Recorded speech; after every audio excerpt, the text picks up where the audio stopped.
সম্মানিত ওলামায়ে কেরাম, উপস্থিত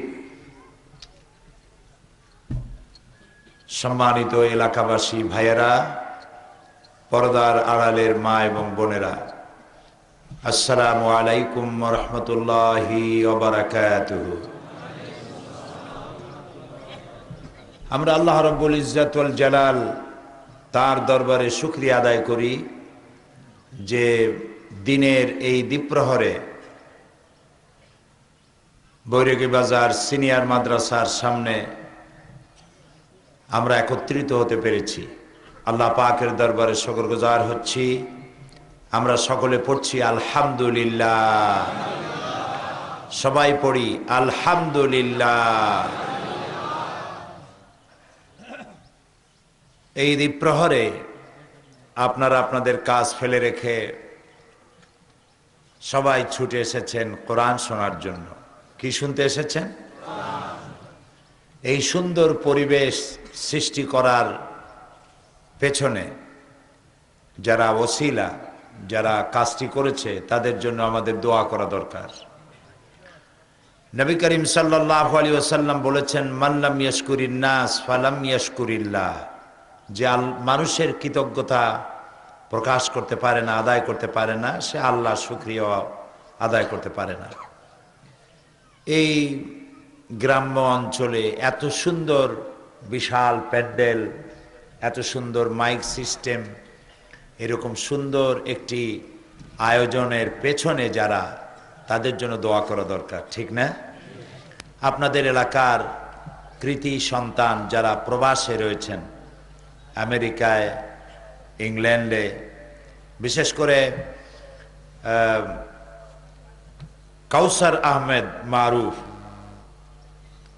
আপনাদের এলাকার সন্তান, মৌলানা নুরুল ইসলাম, ফয়সাল, ইকবাল, আলী আহমদ, সোহেল সহ আমেরিকা এবং ইউরোপে এই এলাকার যে সমস্ত প্রবাসী যুবকেরা আছেন যারা কাজ করছেন সেখানে, এ মাহফিলের পেছনে তাদের যথেষ্ট অবদান আছে এবং তারা আমার সঙ্গে যোগাযোগ করেছেন। আজকেও কাউসার আমেরিকা থেকে 2 বার আমার সঙ্গে যোগাযোগ করেছেন টেলিফোনে। এই মাহফিলটা যাতে সফল হয়, সুন্দর হয়, সেজন্য তারা রাত জেগেছে, কষ্ট করেছে, দোয়া করেছে, চেষ্টা করছে। আমরা দোয়া করি আল্লাহ রাব্বুল আলামিন এইসব প্রবাসী বাংলাদেশি, বিশেষ করে সিলেটের, আল্লাহ তাআলা তাদের প্রতি রহম করুন, ভালো করুন। সবাই বলেন আমিন।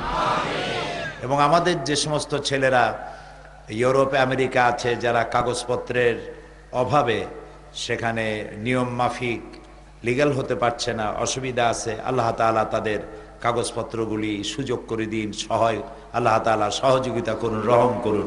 সবাই বলি আমিন। এবং সেখানে তারা দ্বীন ও ঈমান নিয়ে থাকতে পারে, আল্লাহ সে তৌফিক তাদেরকে দান করুন।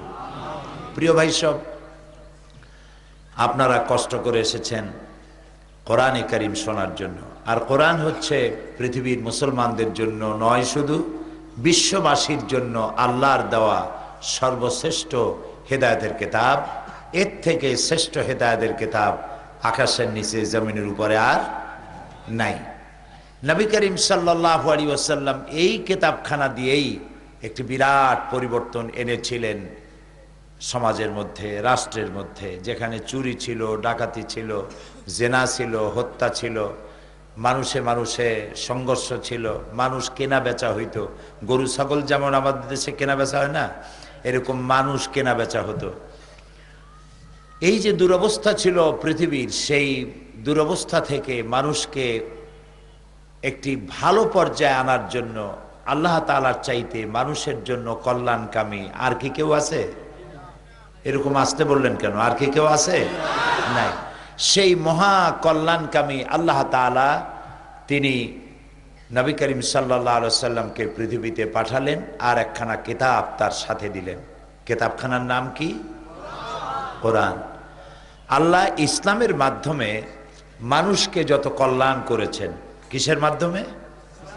ইসলামের মাধ্যমে যত কল্যাণ করেছেন, তার মধ্যে 2টি কল্যাণ সব থেকে বড়। একটি হলো নবুয়ত আর একটি হলো কিতাব। মুখস্থ করুন, একটি হলো নবুয়ত, আর একটি হলো কিতাব। কিতাব, যদি শুধু নবী পৃথিবীতে আসতেন আর আল্লাহ যদি কিতাব না দিতেন তাহলে সর্বনাশ হয়ে যেত। মানুষেরা নবীদেরকেই আল্লাহ বানায় ফেলাইতো, ঠিক না? ঈসা আলাইহিস সালাম রে আল্লাহ বানায় নাই, লোকেরা আল্লাহর ছেলে বানাইছে প্রথম, এখন তো আল্লাহই বানায় ফেলাইছে তারে। তিনি ত্রাণকর্তা, তিনি গুনাহ মাফকারী, তিনি আসবেন মানুষকে উদ্ধার করার জন্য ইত্যাদি। আবার ইহুদিরা হযরত উযায়েরকে আল্লাহর পুত্র বানাইছে এবং নিজেরা আল্লাহর নাতি পুতি ইত্যাদি হয়েছে, নাউজুবিল্লাহ। তো কিতাব যদি না আসতো, শুধু নবী আসতেন, তাহলে এই সমস্যাটা হইতো। আর যদি শুধু কিতাব পাঠানো হতো, নবী না দেওয়া হইতো, তাহলে মাঝিহারা নৌকার মতো অবস্থা হতো মানুষের।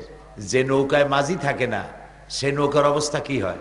নদীতে তুফান চলতেছে, কখনো এই কূলে ধাক্কা খাবে, কখনো ও কূলে ধাক্কা খাবে, দুই কূলের ধাক্কা খাইয়ে মাঝখানে এসে ডুবে যাবে আরোহী সুদ্ধা, ঠিক না? এই জন্য আল্লাহ রাব্বুল আলামিন নবী দিলেন, আর কি দিলেন? কিতাব দিলেন। সুবহানাল্লাহ বলেন।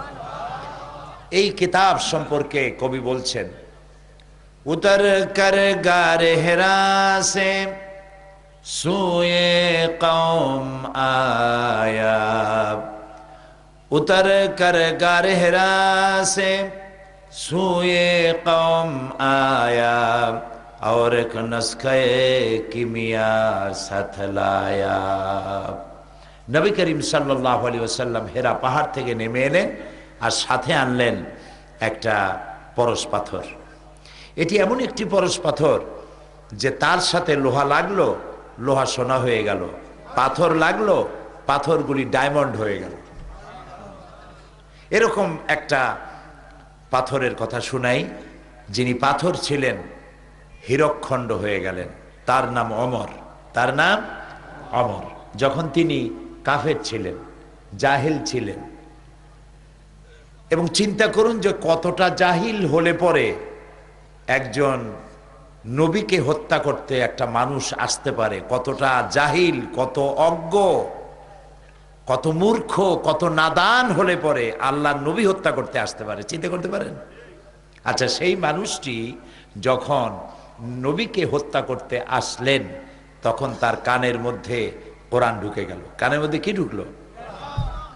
তিনি যখন শুনলেন, তাহা মা আনজালনা আলাইকাল কুরআনা লিতাশকা,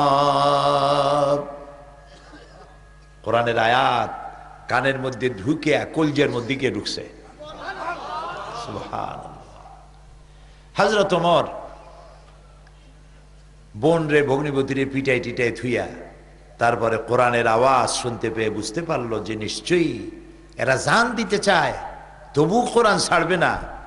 কি মজা এই কোরআনে, আমাকে নিয়ে চলো মুহাম্মদ সাল্লাল্লাহু আলাইহি সাল্লামের কাছে। নবী করিম সাল্লাল্লাহু আলাইহি সাল্লাম তখন বসা ছিলেন কয়েকজন সাহাবী নিয়ে গোপন একটা ঘরে।